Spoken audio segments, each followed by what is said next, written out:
Friends, this is Jay and welcome to my channel career power. आज हम लोग बात करने वाले हैं रिप्रोडक्शन इन प्लांट्स के बारे में। क्लास 7 का एक और ये नया टॉपिक है और ये हमारा 12वां टॉपिक है जो कि हम लोग क्लास 7 के साइंस के अंदर पढ़ रहे हैं। मैं रेगुलर वीडियो प्लेलिस्ट में ऐड कर रहा हूं। अगर आप लोग को पसंद आए वीडियो तो लाइक शेयर और सब्सक्राइब करें मेरे चैनल कैरियर पावर को। चीज़ों को शुरू करने से पहले मैं बताना चाहता हूं कि रिप्रोडक्शन जो होता है वो एक बेसिक कैरेक्टरिस्टिक होता है किसी भी लिविंग ऑर्गेनिज्म का। कोई भी लिविंग ऑर्गेनिज्म है तो वो रिप्रोड्यूस करेगा ही बाय एनी मीन्स। लेकिन ये बेसिक कैरेक्टरिस्टिक होने के कारण ये सिर्फ और सिर्फ कैरेक्टरिस्टिक नहीं है किसी भी ऑर्गेनिज्म का। अगर कोई ऑर्गेनिज्म रिप्रोड्यूस करता है और उसमें बाकी सब फीचर्स नहीं है लिविंग थिंग्स के तो वो लिविंग ऑर्गेनिज्म नहीं हो सकता। तो ये बहुत नेसेसरी फीचर नहीं है लेकिन एक बेसिक है। तो इस चीज को ऐसे हम लोग शुरू करते हैं। तो आज जो हम लोग डिस्कस करने वाले हैं उसमें है रिप्रोडक्शन क्या होता है, उसका बेसिक इंट्रोडक्शन, किस किस मोड से रिप्रोडक्शन होते हैं, मतलब कि सेक्सुअल मोड ऑफ रिप्रोडक्शन और एसेक्सुअल मोड ऑफ रिप्रोडक्शन। वो सिर्फ और सिर्फ हम लोग प्लांट्स में ही पढ़ेंगे क्योंकि हम लोग के टॉपिक में जो है वो प्लांट ही है। तो मोड्स ऑफ रिप्रोडक्शन पढ़ेंगे, एसेक्सुअल रिप्रोडक्शन पढ़ना है और सेक्सुअल रिप्रोडक्शन पढ़ना है और सिर्फ ये प्लांट्स में ही पढ़ना है। चाहे कोई भी ऑर्गेनिज्म क्यों ना हो, जो मोड होता है वो यही दो मोड होता है रिप्रोडक्शन का, या तो प्लांट या कोई और organism sexual mode of reproduction करेगा या फिर एसेक्सुअल करेगा। इस चीज को आप लोग ध्यान रखिएगा। इसके आगे हम लोग शुरू करते हैं रिप्रोडक्शन से। रिप्रोडक्शन जो है वो कैरेक्टरिस्टिक होता है सभी लिविंग ऑर्गेनिज्म का, ये मैंने बताया, लेकिन ये नेसेसरी कैरेक्टरिस्टिक नहीं होता है। ये नेसेसरी कैरेक्टरिस्टिक नहीं होता है। इसका आप एक एग्जांपल ले सकते हैं, जितने भी हाइब्रिड होते हैं ना वो रिप्रोडक्शन नहीं कर सकते हैं। वो रिप्रोडक्शन नहीं कर सकते हैं। जैसे बहुत सारे हाइब्रिड एनिमल्स हम लोग क्रॉसिंग से बनाते हैं, ठीक ना। तो जैसे कि म्यूल बनाते हैं हम लोग, खच्चर बनाते हैं जो कि डंकी और हॉर्स का हाइब्रिड है। तो म्यूल जो होता है वो रिप्रोडक्शन नहीं कर सकता है, नहीं करने के बावजूद भी वो एक लिविंग ऑर्गेनिज्म है। ये एक नेसेसरी, इसी से हम लोग को पता चलता है कि रिप्रोडक्शन जो है वो नेसेसरी कैरेक्टरिस्टिक नहीं है किसी लिविंग ऑर्गेनिज्म का, लेकिन एक बेसिक कैरेक्टरिस्टिक है। Most of living organism reproduce. तो रिप्रोडक्शन क्यों जरूरी है? रिप्रोडक्शन जरूरी है कंटिन्यूटी ऑफ जनरेशन के लिए, यानी कि कोई ऑर्गेनिज्म किसी ना किसी उसका एक लाइफ स्पान होता है, जिस लाइफ स्पान में वो अपना जिंदगी जीता है, उसके बाद फिर एक टाइम पे उसका डेथ हो जाता है। तो डेथ के बाद उसके स्पीसीज को कंटिन्यू रखने के लिए रिप्रोडक्शन बहुत ही ज्यादा इंपॉर्टेंट है। तो इसी से हम लोग को रिप्रोडक्शन का डेफिनेशन पता चला कि ऑफ न्यू ऑर्गेनिज्म और an individual from pre existing parent, यानी कि नए ऑर्गेनिज्म का जब जन्म होता है पहले से मौजूद पेरेंट से, तो उसको हम लोग रिप्रोडक्शन कहते हैं। और एक बात और आप लोग ध्यान रखिएगा कि न्यू ऑर्गेनिज्म जो रिप्रोडक्शन से प्रोड्यूस होते हैं उसको हम लोग ऑफ स्प्रिंग या फिर प्रोजेनी भी कहते हैं। तो आगे बढ़ते हैं। पहले तो पता करते हैं कि रिप्रोडक्शन किस किस पार्ट से हो सकता है। अब प्लांट्स के बारे में ही बात करना है जनरली। तो ऑर्गेनिज्म जैसे कि प्लांट जो होते हैं वो भी रिप्रोड्यूस करते ही हैं, ठीक। तो आप लोग को पता ही होगा फ्लावर जो है वो प्लांट के रिप्रोडक्टिव पार्ट होते हैं। मेनली सेक्सुअल रिप्रोडक्शन इसी रिप्रोडक्टिव पार्ट यानी कि फ्लावर से होता है। और एक और पार्ट होते हैं जिसको कहते हैं वेजिटेटिव पार्ट। ये ऐसे पार्ट होते हैं जो रिप्रोडक्शन में, जो सेक्सुअल रिप्रोडक्शन में पार्ट नहीं लेते हैं, जैसे कि रूट्स, स्टेम और लीव्स, बार्क। ऐसे कह सकते हैं कि ये सब जो वेजिटेटिव पार्ट्स होते हैं जो कि रिप्रोडक्शन में पार्ट नहीं लेते हैं, और जो पार्ट रिप्रोडक्शन में पार्ट लेता है उसको हम लोग रिप्रोडक्टिव पार्ट कहते हैं। और उस पार्ट का नाम क्या है? फ्लावर्स है। तो आशा करता हूँ यहाँ तक तो समझ में आ गया होगा, यहाँ तक चीजें बहुत क्लियर होगी। आगे बढ़ते हैं, मोड्स ऑफ रिप्रोडक्शन पे बात करते हैं। बहुत सारा वे है जिस वे से एक प्लांट अपने जैसा दूसरे प्लांट को भी जन्म देता है, प्रोड्यूस करता है एक नए प्लांट को, ठीक। तो सारे वेज को ना दो पार्ट में कैटेगराइज किया गया है, एक सेक्सुअल और एक एसेक्सुअल रिप्रोडक्शन। जनरली हम लोग अगर बात करें किसी ऑर्गेनिज्म में, तो सेक्सुअल रिप्रोडक्शन में क्या होता है, गैमेट पार्ट लेता है, मेल गैमेट और फीमेल गैमेट फ्यूज करके एक नया ऑर्गेनिज्म बनाते हैं। इसमें मेल पार्टनर और फीमेल पार्टनर दोनों का जरूरत पड़ता है सेक्सुअल रिप्रोडक्शन में। लेकिन एसेक्सुअल रिप्रोडक्शन में क्या होता है कि जरूरी नहीं है कि आपके पास दो पार्टनर हो, आपका एक पार्टनर भी रिप्रोडक्शन सकता है आपका एक पार्टनर, मतलब कि कोई एक सिंगल ऑर्गेनिज्म भी अपने जैसा दूसरा ऑर्गेनिज्म बना सकता है। तो इस टाइप के रिप्रोडक्शन में गैमेट का फॉर्मेशन या गैमेट का कोई योगदान नहीं होता है। मेल गैमेट फीमेल गैमेट जैसा कोई टर्म यूज नहीं होता है एसेक्सुअल रिप्रोडक्शन में। ठीक, तो एसेक्सुअल रिप्रोडक्शन से जन्मने वाले जो नए ऑर्गेनिज्म होते हैं वो बिल्कुल आइडेंटिकल होते हैं अपने पेरेंट्स के। तो इसीलिए हम लोग उसको क्लोन भी कहते हैं। एक टर्म याद रखिएगा, क्लोन। क्लोन कहाँ से आता है? एसेक्सुअल रिप्रोडक्शन से आता है। और जहां पे सेक्सुअल रिप्रोडक्शन होता है वहां पे क्रॉसिंग ओवर होता है, काइजमाटा का फॉर्मेशन होता है, तो वेरिएशंस आते हैं। आप अपने पेरेंट्स के जैसा 100% नहीं हो सकते हैं। आपका हो सकता है कि आंख का कलर या फिर फेस का कटिंग वगैरह कुछ कुछ, या फिर आपका कुछ स्वभाव अपने पेरेंट्स के जैसा मिलता हो, लेकिन आप 100% अपने पेरेंट की तरह नहीं है। This is because of sexual reproduction. अगर आप एसेक्सुअली अगर रिप्रोड्यूस किए जाते हैं, अगर आप क्लोन होते अपने पेरेंट्स के, तो आप 100% सिमिलर होते अपने पेरेंट्स के, यानी कि हाइट, वेट, फेस का कलर, आईज का कलर, इसके अलावा सिमिलर आइडेंटिकल फेसेस होते हैं आप लोग के। तो ये सेक्सुअल रिप्रोडक्शन में पॉसिबल नहीं है। क्लोनिंग एसेक्सुअल रिप्रोडक्शन में पॉसिबल है। अगर यही बात हम लोग प्लांट्स के रिस्पेक्ट में करें तो प्लांट में एसेक्सुअल रिप्रोडक्शन का मतलब है कि विदाउट सीड जो होता है न्यू प्लांट अराइज होता है, यानी कि विदाउट सीड, सीड का फॉर्मेशन किए बिना नया प्लांट अगर उगता है तो उसको हम लोग एसेक्सुअल रिप्रोडक्शन कहते हैं। प्लांट्स में सेक्सुअल रिप्रोडक्शन में वही सीड से नया प्लांट उगता है। ठीक है, तो आगे बढ़ते हैं। एसेक्सुअल रिप्रोडक्शन पहले हम लोग देखते हैं। एसेक्सुअल रिप्रोडक्शन का पहला पार्ट होता है वेजिटेटिव प्रोपेगेशन। वेजिटेटिव प्रोपेगेशन का मतलब होता है जब ना रिप्रोडक्शन वेजिटेटिव पार्ट से हो। वेजिटेटिव पार्ट मैंने अभी बताया था, रूट्स, स्टेम या लीव्स से होता है। तो इसका एग्जांपल से हम लोग बेहतर समझेंगे। आप में गुलाब का तो पेड़ होगा, मतलब गुलाब का पेड़ नहीं होता, वो श्रब्स होते हैं हालांकि। तो गुलाब के पेड़ से क्या किया जाता है? गुलाब का जो गाछ होता है उसको, उसके स्टेम को कट किया जाता है और उसको फिर कहीं और लगा दीजिए तो वो वापस से दूसरा पेड़ वहां पे आ जाएगा बढ़िया से। प्लांट, दूसरा प्लांट रोज का अराइज हो जाएगा।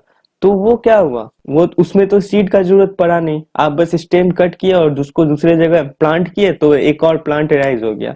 तो इस टाइप के प्रोसेस को हम लोग वेजिटेटिव प्रोपेगेशन करते हैं, क्योंकि ये इसमें जो रिप्रोडक्शन हुआ, इसमें जो नया प्लांट अराइज हुआ, उसमें किसका पार्ट, किसका मतलब योगदान था? उसमें स्टेम का योगदान था। स्टेम से ही ऐसा हुआ। तो रोज जो होते हैं वो रिप्रोड्यूस कर सकते हैं अपने वेजिटेटिव पार्ट स्टेम से by the process of cutting. Cutting के अलावा बहुत सारे चीज होते हैं, ग्राफ्टिंग होते हैं और भी बहुत सारे चीज होते हैं, लेकिन हम लोग को कटिंग पढ़ना है।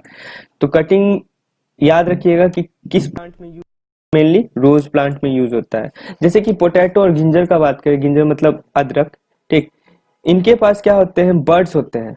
बर्ड्स होते हैं, दो टाइप के बर्ड्स होते हैं। एक बर्ड्स तो वो होते हैं जो फूल बनाते हैं, वो नेचुरल बर्ड्स होते हैं, लेकिन ये दूसरे टाइप के बर्ड्स हैं। आप यहाँ देखिए, आप आलू देखे होंगे। आलू में जो ये आईज होते हैं ना, ये आईज जो होते हैं, ये बर्ड्स के बारे में हम बात कर रहे हैं। और यही बर्ड्स से स्प्राउटिंग होता है, यानी कि रूट्स जनरेट करते हैं आगे जाके। अगर आप पोटैटो को ऐसे ही जमीन में गाड़ दीजिएगा तो उससे इसी टाइप से रूट अराइज करेंगे। कहाँ से? आईज से। तो इस टाइप का जो पार्ट है, पोटैटो क्या है? एक स्टेम है। स्टेम से ही ये बर्ड्स होते हैं, स्टेम में ही। ठीक, तो वही बर्ड से एक नया रूट निकल रहा है। तो इसमें पार्ट कौन ले रहा है? स्टेम ले रहा है। ठीक, इसके अलावा एक नाम बहुत इंपॉर्टेंट है इसमें ब्रायोफाइलम, जो कि इंपॉर्टेंट नाम है। ब्रायोफाइलम होते हैं वो लीफ के द्वारा रिप्रोड्यूस करते हैं। ब्रायोफाइलम के लीफ के मार्जिन में, मार्जिन मतलब ये जो सबसे लास्ट वाला पार्ट होता है, मार्जिन में क्या होते हैं? बर्ड्स होते हैं, जहां से नए प्लांट क्या होते हैं? प्रोड्यूस होते हैं। तो एक नाम आप ब्रायोफाइलम याद रखिएगा वेजिटेटिव प्रोपेगेशन में। आगे बढ़ते हैं। बडिंग। बडिंग जो होता है वो नॉर्मली ईस्ट नाम के एक यूनिसेलुलर ऑर्गेनिज्म में देखा जाता है। ईस्ट एक बार पहले भी हम लोग पढ़े हैं। ये किस टाइप का ऑर्गेनिज्म है? ये एनारोब्स है। मैंने बताया था एनारोब्स, जो कि एनारोबिक रेस्पिरेशन करते हैं।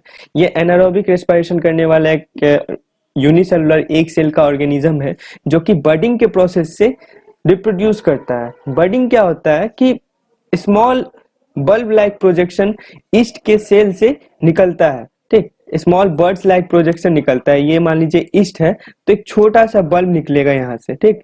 और ये तब तक इस ईस्ट से जुड़ा हुआ रहेगा, इससे जब तक जुड़ा हुआ रहेगा जब तक ये पूरा ना हो जाए। जैसे ही मैच्योर होगा और ये अपने ईस्ट मतलब पेरेंट के बॉडी से अलग हो जाएगा और नया ऑर्गेनिज्म बना लेगा। तो इसी प्रोसेस को हम लोग बडिंग कहते हैं। अब बात करते हैं फ्रेगमेंटेशन की। फ्रेगमेंटेशन जो होते हैं ना वो मेनली एक्वेटिक एनिमल्स में ही, एक्वेटिक सॉरी प्लांट्स में ही देखने के लिए मिलते हैं। एक्वेटिक प्लांट जैसे कि स्पायरोगैरा, एक नाम आप याद रखिएगा, स्पायरोगैरा एक इंपॉर्टेंट नाम है जो कि फ्रेगमेंटेशन से रिलेटेड है, आप याद रखिएगा इस चीज को। यहाँ पे इस चैप्टर में नाम और डेफिनेशन बहुत इंपॉर्टेंट है, हर चीज का एग्जाम्पल याद रखना बहुत इंपॉर्टेंट है। तो इस फ्रेगमेंटेशन में क्या होता है कि स्पायरोगैरा जो होता है ना वो एक या एक से बहुत ज्यादा फ्रेगमेंट्स में टूट जाते हैं, और ये जो प्रोसेस होता है बहुत रैपिडली होता है। क्यों? क्योंकि ये प्रोसेस फ्रेगमेंटेशन तभी हो सकता है जब भरपूर मात्रा में न्यूट्रिएंट और वाटर वहां पे प्रेजेंट हो, ठीक ना। आप इसको ऐसे समझिए, जब हम लोग मतलब हम लोग के सीनियर जब बच्चे कहते हैं कि हाँ अब हम लोग कैपेबल हैं पेरेंट बनने के लिए, तब वो क्या सोचते हैं कि हाँ अब हम लोग पाल सकते हैं बच्चे को या फिर ऐसा ऐसा। तो उसी तरह से यहाँ पे भी होता है, जब तक न्यूट्रिएंट अवेलेबल ना हो तब तक फ्रेगमेंट में ये लोग नहीं टूट सकते। अगर फ्रेगमेंट में टूट गए, न्यूट्रिएंट उतना नहीं मिला तो वो लोग सर्वाइव नहीं कर पाएंगे, फ्रेगमेंट जो टूटेंगे।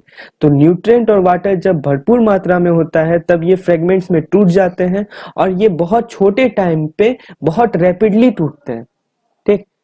बहुत रैपिडली टूटते हैं, पूरे बहुत लार्ज एरिया को कवर कर लेते हैं एक छोटे से टाइम पे, और हर एक फ्रेगमेंट जो होता है कोई नया ऑर्गेनिज्म को जन्म देता है। तो फ्रेगमेंटेशन पे एक नाम याद रखना है आपको, स्पायरोगैरा।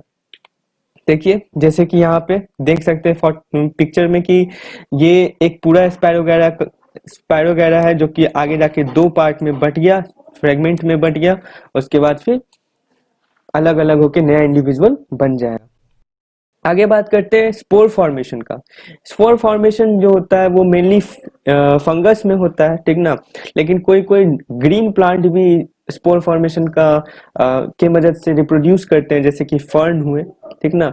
ये बहुत ही कॉमन प्लांट है, झाड़ जंगल में आप लोग को फर्न दिख ही जाएगा। तो लेकिन मेनली फंगस जो होते हैं वो स्पोर फॉर्मेशन करते हैं। फंगस में क्या होता है कि ये स्पोरेंजियम होता है, ये टर्म याद रखना है आप लोग को, स्पोरेंजियम होता है। ये एक टाइप से आप अगर एग्जांपल से समझे तो ये एक बैलून है, ठीक ना। बैलून के अंदर ना बहुत सारा छोटा छोटा पार्टिकल्स भरा हुआ है जिसको हम लोग स्पोर्स कह रहे हैं। जैसे ही फेवरेबल कंडीशन आया, ठीक, तो ये स्पोर्स जो स्पोरेंजियम है वो ब्रस्ट कर जाता है और स्पोर्स जो होते हैं वो फैल जाते हैं। स्पोर बहुत हल्का होता है जो कि इजीली कैरी हो जाता है विंड से। उसके बाद फिर स्पोर्स स्पोर्स जो अपने आप में होते हैं वो छोटे छोटे होते हैं, वो जो होते हैं ना उनमें थिक कवर्ड होता है, ठीक। वो थिक कवर्ड से पूरा प्रोटेक्टेड रहते हैं। जैसे ही अनफेवरेबल कंडीशन खत्म होता है तो स्पोर्स जो होते हैं वो नए ऑर्गेनिज्म को वहां पे जन्म देते हैं। ये यहाँ पे आप याद रख सकते हैं, स्पोरेंजियम और स्पोर्स याद रखिएगा। इंपॉर्टेंट टर्म्स है कुछ जो इस चैप्टर में इम्पोर्टेंट है। और जो ऑर्गेनिज्म जैसे कि जो स्पोर फॉर्मेशन करते हैं, स्पोर फॉर्मेशन से रिप्रोड्यूस करते हैं, वो जो उसका नाम याद रखिएगा, राइजोपस एक टाइप का फंगस है। फर्न एक ग्रीन प्लांट है जो कि स्पोर फॉर्मेशन से रिप्रोड्यूस करते हैं। सेक्सुअल रिप्रोडक्शन की बात यहाँ पे कर लेते हैं। जैसा कि मैंने बोला था कुछ देर पहले कि फ्लावर जो होते हैं वो रिप्रोडक्टिव पार्ट्स होते हैं प्लांट के, यानी कि यही पार्ट जो है फ्लावर्स ही जो है वो क्या करेगा, रिप्रोडक्शन करेगा, यानी कि सेक्सुअल रिप्रोडक्शन करेगा। तो फ्लावर में दो पार्ट होता है, क्योंकि सेक्सुअल रिप्रोडक्शन में मेल पार्ट का होना और फीमेल पार्ट का होना बहुत जरूरी है। अगर दोनों में से अगर एक भी नहीं होगा तो सेक्सुअल रिप्रोडक्शन नहीं हो पाएगा। तो मेल पार्ट जो होता है किसी भी फ्लावर का उसको क्या कहते हैं, स्टामेन कहते हैं। क्या कहते हैं, स्टामेन। और फीमेल पार्ट जो होता है उसको क्या कहते हैं, पिस्टिल। बहुत जगह कार्पेल भी लिखा हुआ रहता है, दोनों सही है, ठीक। तो मेल पार्ट को आप याद रखिएगा, स्टामेन कहते हैं। फ्लावर के मेल पार्ट को स्टामेन कहते हैं और फ्लावर के फीमेल पार्ट को पिस्टिल कहते हैं, ठीक। तो यही स्टामेन और यही पिस्टिल मिलके सेक्सुअल रिप्रोडक्शन करते हैं। कैसे करते हैं हम लोग देखेंगे, लेकिन उससे पहले हम लोग एक टर्म, दो टर्म हम लोग जानेंगे, यूनिसेक्सुअल फ्लावर और बाइसेक्सुअल फ्लावर। यूनिसेक्सुअल फ्लावर में क्या होता है कि या तो उसमें पिस्टिल रहते हैं या स्टामेन रहते हैं, दोनों में से कोई एक रहेगा, या तो उसमें मेल पार्ट रहेगा या फीमेल पार्ट रहेगा। तो इस जैसे फ्लावर को हम लोग क्या कहते हैं, यूनिसेक्सुअल फ्लावर कहते हैं, जैसे कि कॉर्न, पपाया, ककुम्बर। एक बहुत ही इंपॉर्टेंट नाम है ये पपाया यूनिसेक्सुअल फ्लावर में।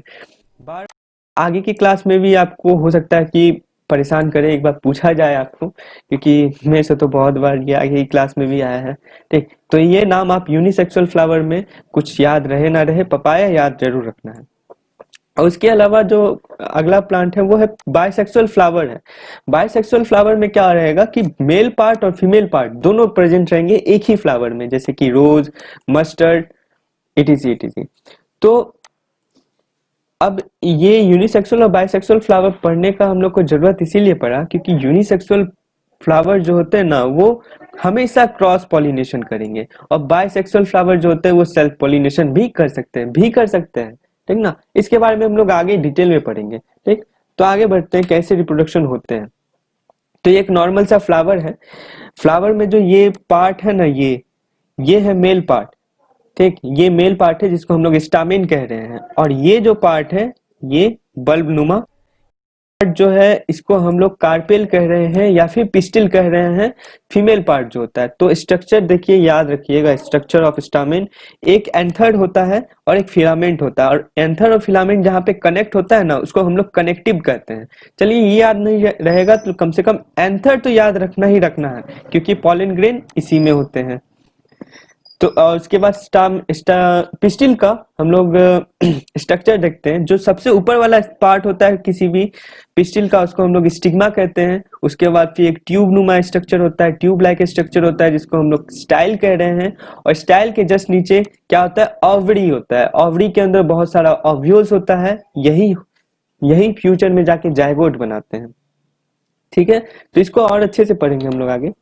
तो एंथर जो मैंने दिखाया स्टामेन में, उसमें पॉलन ग्रेन होता है। पॉलन ग्रेन ही जो होता है वो मेल गैमेट को प्रोड्यूस करता है, या फिर आप ऊपर ऊपर ऐसे भी याद रख सकते हैं, पॉलन होता है ये एंथर, जो ये वाला पार्ट है यही पॉलन ग्रेन रखता है, और पॉलन ग्रेन को ही आप ऐसे याद रख सकते हैं कि यही मेल गैमेट होता है। ठीक, बाद में आपको पता चलेगा कैसे मेल गैमेट को प्रोड्यूस करता है। ठीक, पिस्टिल पे जो पार्ट होते हैं वो होते हैं स्टिग्मा, स्टाइल और ओवरी, जैसे कि मैंने बताया। ओवरी में जो होते हैं बहुत सारे ओव्यूल्स प्रेजेंट होते हैं, यही ओव्यूल्स जो है यही फीमेल गैमेट होता है। ओवरी के अंदर ओव्यूल होता है जो कि फीमेल गैमेट होता है। याद रखिएगा, इस सब चीज बहुत सारे टर्म्स है ऐसा जो कि नया है लेकिन इंपॉर्टेंट टर्म्स है। अगर समझ में एक बार ना आए तो वीडियो को एक बार फिर से देखें और पिक्चर के थ्रू ज्यादा समझने का कोशिश करें। तो फिर आगे यहाँ पे मेल गैमेट के बारे में हम लोग को पता चल गया और फीमेल गैमेट के बारे में पता चल गया। तो मेल गैमेट और फीमेल गैमेट मिलते हैं, मिल के क्या बनाते हैं, फ्यूज करके क्या बनाते हैं, जायगोट बनाते हैं। ठीक, यही जायगोट आगे जाके फिर एम्ब्रियो वगैरह बनाते हैं। तो मेल गैमेट पहले एक बार कंटिन्यू मतलब कि रिवाइज कर लेते हैं एक बार अच्छे से कि मेल गैमेट क्या होता है किसी भी फ्लावर का, पॉलन ग्रेन। फीमेल गैमेट क्या होता है, ओव्यूल। ओव्यूल कहाँ प्रेजेंट होता है, ओवरी में प्रेजेंट होता है। फीमेल पार्ट को क्या कहते हैं, किसी भी फ्लावर के फीमेल पार्ट को हम लोग पिस्टिल कहते हैं या फिर कार्पेल कह सकते हैं। ठीक, एंडोसियम गाइनोसियम अभी नहीं पढ़ना है। ठीक, तो अभी पिस्टिल और कार्पेल ही याद रखना है। इसके अलावा फिर मेल पार्ट को हम लोग स्टामेन कहते हैं। स्टामेन का पार्ट होता है एंथर और फिलामेंट, और फीमेल पार्ट जो पिस्टिल होता है उसका जो सबसे टॉप मोस्ट पार्ट होता है उसको हम लोग क्या कहते हैं, स्टिग्मा कहते हैं। उसके बाद फिर ट्यूब लाइक स्ट्रक्चर होता है उसको स्टाइल कहते हैं, और फिर बाद में क्या आता है, ओवरी आता है। ओवरी के अंदर ही ओव्यूल्स होता है जो कि फीमेल गैमेट की तरह काम करता है। इतना दूर क्लियर होगा मेरे ख्याल से। अब देखते हैं कि पॉलिनेशन क्या होता है। पॉलिनेशन देखिए, मेल गैमेट पता चल गया, फीमेल गैमेट पता चल गया, उन दोनों को मिलाना तो पड़ेगा, फ्यूज नहीं होगा, वो दोनों मिलेगा नहीं तो प्रोडक्शन कैसे होगा सेक्सुअली। ठीक, तो transfer of pollen grain from anther to stigma is known as pollination. यानी कि पॉलन ग्रेन कहाँ प्रेजेंट होता है, एंथर में प्रेजेंट होता है। क्या, पॉलन ग्रेन एंथर में प्रेजेंट रहता है। एंथर से स्टिग्मा में जब पॉलन ग्रेन का ट्रांसफर होता है, इसी प्रोसेस को हम लोग पॉलिनेशन कहते हैं। पॉलिनेशन दो टाइप का होता है, एक होता है सेल्फ पॉलिनेशन। सेल्फ पॉलिनेशन सिर्फ और सिर्फ उसी प्लांट में, उसी फ्लावर में हो सकते हैं जो कि बाइसेक्सुअल है। जिसमें मेल पार्ट फीमेल पार्ट दोनों है, तो अपने ही मेल पार्ट से अपने ही फीमेल पार्ट में अगर ट्रांसफर हो रहा है पॉलन ग्रेन का, तो उसको हम लोग सेल्फ पॉलिनेशन कहते हैं। और क्रॉस पॉलिनेशन क्या होता है? क्रॉस पॉलिनेशन दोनों में हो सकता है, बाइसेक्सुअल में भी हो सकता है और यूनिसेक्सुअल में तो कोई चारा ही नहीं है, यूनिसेक्सुअल तो क्रॉस पॉलिनेशन ही करेगा। क्रॉस पॉलिनेशन कहने का मतलब है किसी और प्लांट से पॉलन ग्रेन आया और किसी और प्लांट के स्टिग्मा में जाके मिला, ठीक ना, यानी कि transfer of pollen grain from another plant to different flower of a plant, ठीक ना, तो उसी को हम लोग कहते हैं क्रॉस पॉलिनेशन। ठीक, तो एक चीज याद रखिएगा, सेल्फ पॉलिनेशन जो होता है वो बाइसेक्सुअल फ्लावर करते हैं, और क्रॉस पॉलिनेशन जो होता है वो यूनिसेक्सुअल और बाइसेक्सुअल दोनों कर सकते हैं। ठीक, आगे बढ़ते हैं। फर्टिलाइजेशन क्या होता है? जैसे ही मेल गैमेट और फीमेल गैमेट मिला, दोनों फ्यूज होके जायगोट बना। ठीक, तो इसी फ्यूजन के प्रोसेस को हम लोग क्या कहते हैं? फर्टिलाइजेशन कहते हैं। फर्टिलाइजेशन के बाद ही जायगोट बनता है, और जायगोट कुछ दिन में वो इम्ब्रियो में चेंज हो जाता है। यही इम्ब्रियो जो होता है यही सीड्स में प्रेजेंट रहते हैं, इसी इम्ब्रियो को हम लोग क्या कहते हैं? फ्यूचर प्लांट्स भी कहते हैं। इसी इम्ब्रियो को हम लोग फ्यूचर प्लांट करके भी टर्म्स करते हैं। इसके अलावा जो ओवरी होता है वो फ्रूट में चेंज होता है, और सीड्स जो होता है वो फ्रूट के अंदर प्रेजेंट रहता है, सीड कोट से ढका हुआ, जो कि सीड कोट जो होता है वो सीड्स को प्रोटेक्ट करता है, एम्ब्रियो को प्रोटेक्ट करता है, क्योंकि वो फ्यूचर प्लांट है, तो उस लोग को प्रोटेक्ट करना जरूरी है। तो ओवरी क्या होता है? वो फ्रूट में चेंज हो जाता है, और सीड जो होते हैं फ्रूट में प्रेजेंट रहते हैं। ठीक, इसके अलावा सीड डिस्पर्जन के बारे में पता चलना चाहिए, क्योंकि देखिए एक बार बहुत सारे सीड ऐसे होते हैं जो कि फ्रूट के अंदर नहीं होते हैं, नेकेड सीड होते हैं, ठीक ना, जो कि फ्रूट के अंदर नहीं होते हैं। तो उस फ्रूट के अंदर ना होने की वजह से उन लोगों को डिफरेंट एजेंट के जरिए या एक जगह से दूसरे जगह पे इजीली कैरी कर लिया जाता है। जैसे कि हवा आया, नेकेड सीड है तो हवा आया, हवा के साथ वो लोग उड़ गए। जैसे कॉटन का सीड होता है, और उसके बाद फिर सनफ्लावर का सीड होता है, वो क्या होते हैं? वो बहुत हल्के होते हैं और खुले हुए होते हैं। वो खुले हुए कहने का मतलब, नेकेड सीड कहने का मतलब कि वो फ्रूट के अंदर नहीं होते। नेकेड सीड कहने का मतलब वो बाहर होते हैं। ठीक, और बहुत हल्के होते हैं, जिसके कारण क्या होता है कि विंड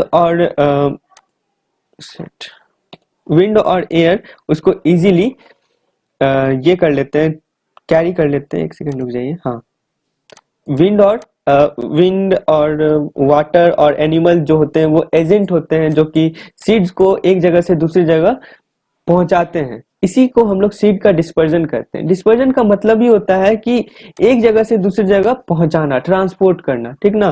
तो ये ट्रांसपोर्ट कभी कभार क्या होता है? विंड के जरिए होता है, कभी वाटर के जरिए, कभी एनिमल के जरिए होता है। ठीक, एक जगह से दूसरी जगह। तो इसी प्रोसेस को हम लोग डिस्पर्जन ऑफ सीड करते हैं। जो मैपल सिरप आप लोग सुने होंगे, तो मैपल का ट्री होता है, जो उसका सीड होता है ना, वो विंग्ड शेप का होता है और बहुत हल्का होता है। ठीक, सनफ्लावर का भी सीड वैसा ही होता है, हेयरी होता है और हल्का होता है। कॉटन ऐसा ही होता है। तो ये सब जो सीड है वो इजीली डिस्पर्स्ड हो जाते हैं, किसके द्वारा? विंड के द्वारा। और एक यहाँ पे नाम याद रखना है, जेंटनम याद रखना और यूरिना याद रखना है, जिसमें ना हुक टाइप का स्पाइक होता है। जब एनिमल उस सीड पे चढ़ते हैं, या फिर एनिमल के शरीर में वो सीड क्या होता है? चिपक जाता है, और फिर एक जगह से दूसरी जगह वो डिस्पर्स हो जाता है। तो यहाँ तक था हम लोग का रिप्रोडक्शन इन प्लांट्स। आशा करता हूँ कि सारी बातें समझ में आई होंगी। अगर आप लोग को समझने में दिक्कत हो रहा है तो एक बार फिर से इस वीडियो को देखें, और इम्पोर्टेंट टर्म ही मैंने इसमें डिस्कस किए हैं। और अगर वीडियो पसंद आए तो इसको लाइक, शेयर और सब्सक्राइब करें मेरे चैनल कैरियर पावर को। Thank you.